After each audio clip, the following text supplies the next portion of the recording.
আমরা যে ভিখারিকে তাড়িয়ে দিই এটা কিন্তু আমাদের ঘোর অপরাধ। কেন জানেন? আপনার দেওয়ার ক্ষমতা আছে, কিন্তু দেওয়ার জায়গা না পেলে আপনি দান করবেন কোথায়? বাড়িতে যদি কখনো ভিখারি আসে, কোনোদিন ফিরিয়ে দিতে নেই। আপনার যেমন সামর্থ্য কিছু না কিছু দান করবেন। দান করলে পুণ্য অর্জন করা হয়। তাহলে আপনি যে দান করবেন, দানের জায়গা তো দরকার। দান কোথায় করে? যার নেই তাকে দান করা হয়। অন্নদান, বস্ত্রদান, শীতের দিনে কম্বল দান কাকে দেয়? যার নেই, যারা কাঙাল কাঙালিনী, তাদেরকে দেওয়া হয়। দিলে কি হয়? আপনারই পুণ্য হয়, আপনারই ভগবানের কৃপা পান আপনি, তার কৃপা লাভ করেন আপনি। দান যদি না করবেন পুণ্য অর্জন হবে কি করে? তাই ভিখারি এলে কখনো ফিরিয়ে দিতে নেই, তাতে আপনারই লাভ, পুণ্যটা তো আপনারই হচ্ছে, আপনি দান করছেন। তাই যেমন পারবেন দিও কিঞ্চিত না করিও বঞ্চিত, কিছু না কিছু তোমায় দিতে হবে, দিলে তোমারই মঙ্গল হবে। তাই আজ মুখের উপরে দরজাটা বন্ধ করে বলছে, শোনো, অন্য বাড়ি যাও, এ বাড়ি ভিক্ষা হবে না। যার স্বামী সত্যবাদী, মিথ্যা কথা বলে না, অন্যায় করে না, পাপ করে না, অসৎ কর্ম করে না, তাকে কেন বাবা ভিক্ষা করে খেতে হয়? আমরা অনেক কষ্ট করে রোজগার করে খাই, আমরা ভিক্ষা দিতে পারবো না। সুশীলা বলে উঠলেন, দেখো ঠিকই বলেছ তোমরা, আমার স্বামী সত্যবাদী, আমি তারই স্ত্রী। আমার স্বামী যেমন তোমাদের মিথ্যা বলে না, আমিও তোমাদের মিথ্যা বলবো না। আজ কেন এসেছি জানো? আজকের যে ভিক্ষা তোমরা আমাকে দেবে, সেই ভিক্ষা আমরা কেউ খাবো না। অগ তোমাদের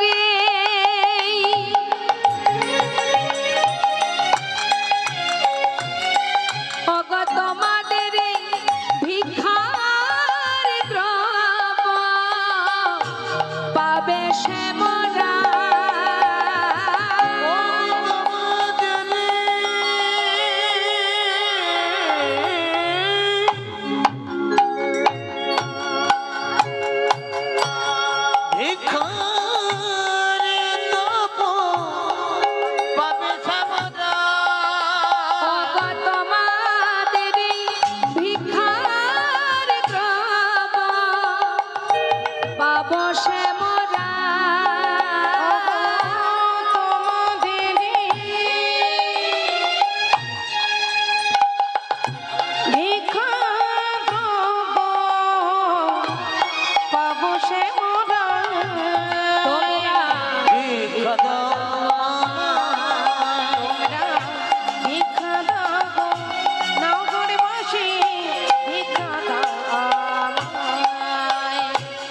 যেই না মা বলেছে তোমাদের ভিক্ষার দ্রব্য পাবে শ্যামরায়, অর্থাৎ গোবিন্দ সেবায় দেওয়া হবে।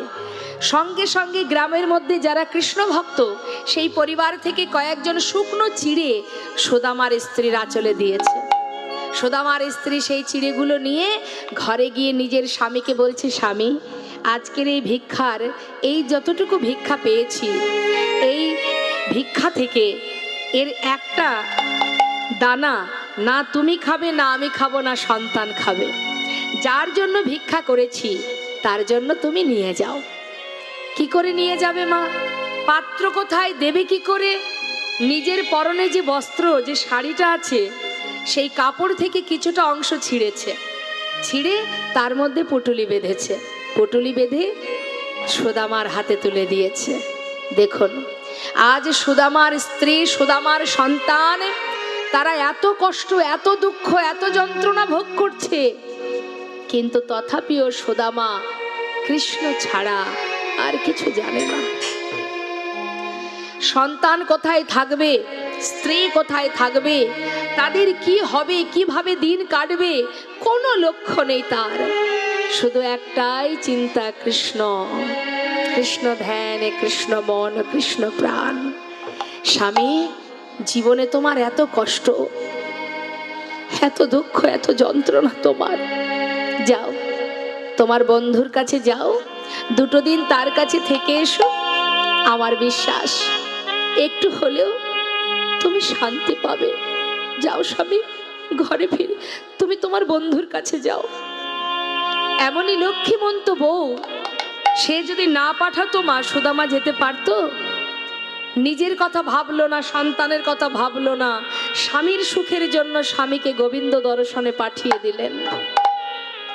যাও স্বামী, একটু তো সুখ পাবে, যাও। এই তো হচ্ছে প্রকৃত সতী রমণী, এই তো হচ্ছে প্রকৃত সহধর্মিনী।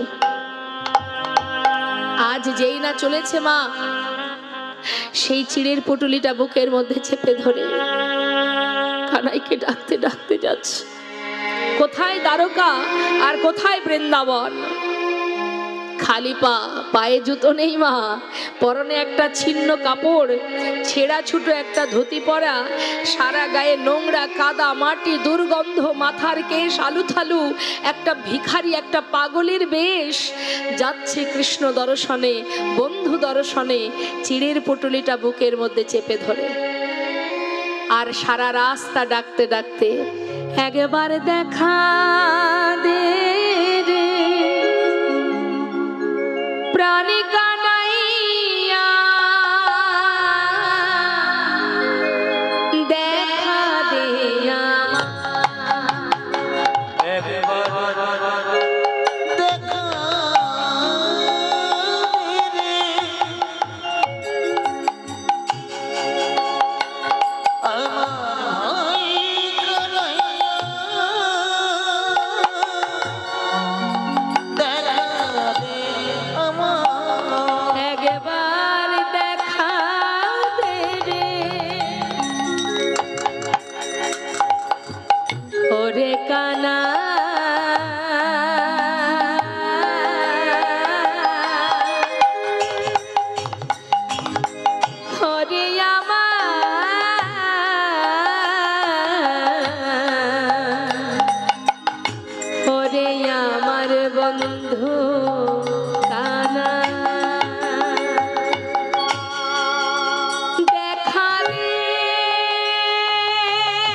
ভগবান কি কিছু বুঝতে পারছে না মা?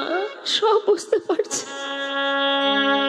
ভগবানের পাশে আছে রুক্মিণী সত্যভামা রাজরানী, বলছে প্রভু তুমি আর কত কষ্ট দেবে তোমার ভক্তকে, একবার তুমি কৃপা করো, দেখা দাও। ভগবান সোনার সিংহাসনে বসে নয়নের জলে মুখ ভাসিয়ে কাঁদছে আর বলছে রুক্মিণী একটু অপেক্ষা করো। বড় আশা করে বসে আছি, কতদিন আমার বন্ধুকে আমি দেখিনি। জানো রুক্মিণী, আমার বন্ধু এত পথ যখন হেঁটে এসেছে, আর একটু তো আসবেই, তুমি একটু দাঁড়াও, সময় না হলে তো আমি যেতে পারবো না, একটু অপেক্ষা করো, সময় হলেই আমি চলে যাব। সুদামা পথে যাচ্ছে আর মনে মনে চিন্তা করছে, তাই তো, আমি তো একজন ভিখারি কাঙাল, আমার কথা কি ওর মনে আছে? যদি আমায় ভুলে যায়, এতদিন ওকে দেখিনি, সে তো এক যন্ত্রণা মা, আর দেখার পরে যদি ও চিনতে না পারে, সে যন্ত্রণা আমি সইব কি করে? আমি যাব কি যাব না দমনা করছি। আবার ভাবছি, এসেছি যখন একবার দেখা করেই আসি। যাকে পাচ্ছি তাকে বলছি, বলো না, এই যে বলো না দ্বারকা কোন পথে যাব? সবাই পথ দেখাচ্ছে মা।